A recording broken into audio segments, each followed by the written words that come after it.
Áno. Je nás počuť. Max von Roy od Juliusa Pauča. Príbehy z tiesňovej linky 155. Horúci spárny letný deň. Vonku sa nedá ani dýchať, lístok na strome sa nepohne. Mestá sú vyľudnené a všetci nasťahovaní v prírode. Len my tu držíme stráž na linke tiesňového volania. Našťastie, aspoň pracovné prostredie je klimatizované. Klíma pracuje na plné obrátky. A to je asi jediné, čo nás teší. Ľudia vonku od tepla kolabujú. Už aj 2 topiaci sme dnes mali. Stráteného cyklistu, 2 dopravné nehody. Ostatné ako počas bežného dňa. Keby som mohla byť doma pri bazéne. Z myšlienok na vodu v bazéne a chladný drink ma vyruší zvonenie.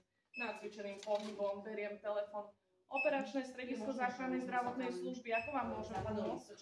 Zo slúchadla sa ozve len šušťanie a mrmlanie a potom udýchaný mužský hlas. A neviem, čo mám robiť. Pane, prepáčte, nerozumela som. Môžete mi to zopakovať?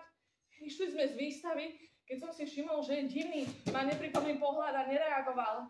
Keď som mu niečo povedal, rýchlo zhrnie stav volajúci. Pane, rozumiem tomu dobre, že ste išli v aute a počas cesty prestal reagovať? Uisťujem sa. Keď niekto prestane reagovať na oslovenia a podnety, berieme to ako poruchu vedomia. Tento stav vzhľadom na náhly vznik a rôzne príčiny, ktoré je potrebné rýchlo diagnostikovať a doriešiť, zaradujeme medzi najvyššie priority. Áno, išli sme z výstavy v Púchove.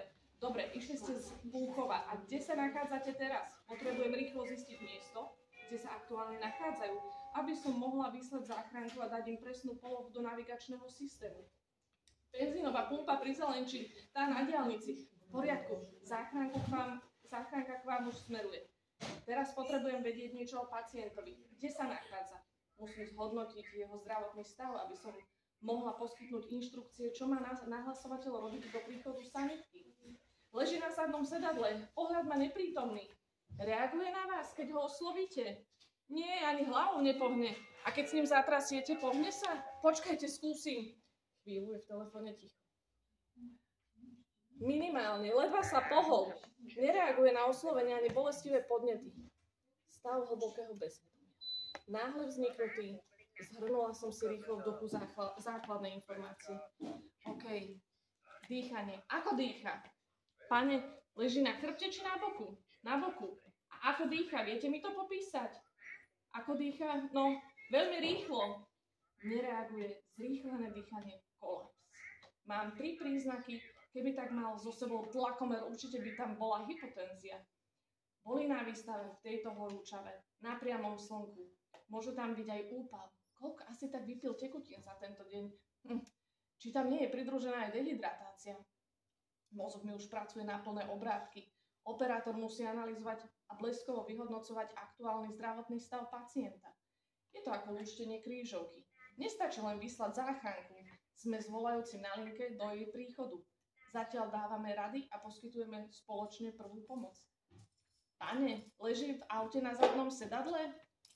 Nie je tam teplo? Napadne mi v súvislosti s udalosťou spred pár dní. Matka si odskočila do obchodu a dieťa nechala zavreté v aute. Vraj len na pár minút. Dieťa potom s poruchou vedomia a výrazným prehriatím organizmu bolo záchrankové prevezené do nemocnice. Áno, potím sa aj ja ako pes, potvrdí môj predpoklad. Hoci žijeme v 21. storočí, telemedicína sa k nám ešte nedostala. Bolo by fajn mať videohovor s volajúcimi.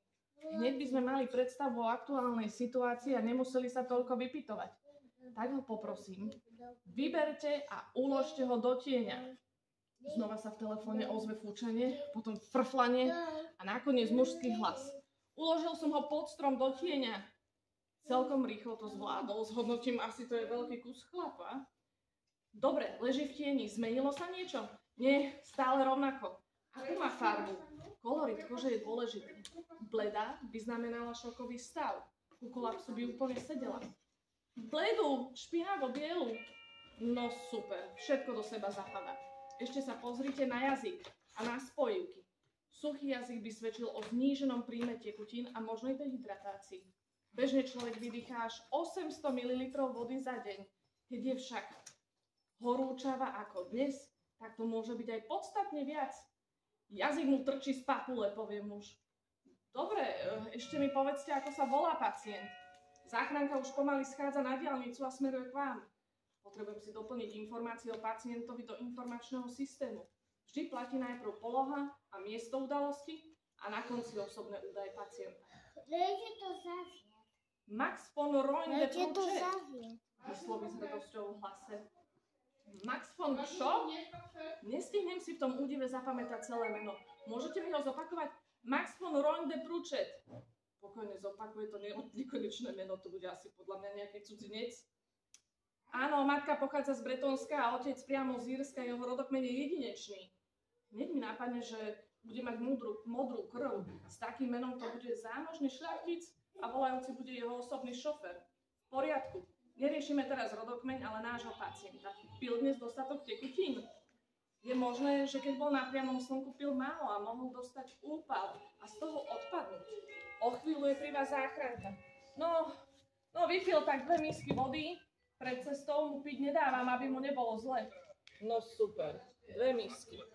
Čo je to za človeka, keď má zodpovednosť za významnú osobu a on nedohliadne na to, aby vypil dostatočné množstvo tekutín? Alkohol dúfam nepil. Kontrolná otázka, však aj vo filmoch šľachtica či boháča bez pohárika skoro ani nevidno. Nie, určite nie. On alkohol nepije, čo ste? Pohoršene zareaguje na otázku. Aby som predišla verbálnemu konfliktu, radšej zmením tému. Musela som sa opýtať. Ďakujem vám za odpoveď. Poďme teraz k nášmu pacientovi. Bude potrebné vzhľadom na stav zdvihnúť mu dolné končatiny do vyššej polohy, aby sme zabezpečili vyšší prívod krvi do mozgu.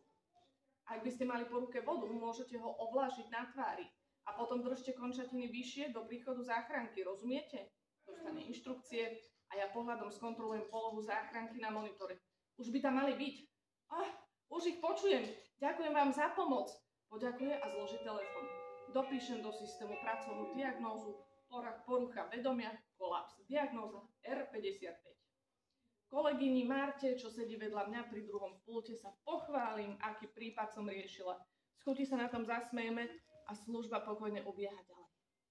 O necelú hodinu sa so mnou nechá spojiť záchranár, ktorý nášho vzácneho pacienta ošetroval.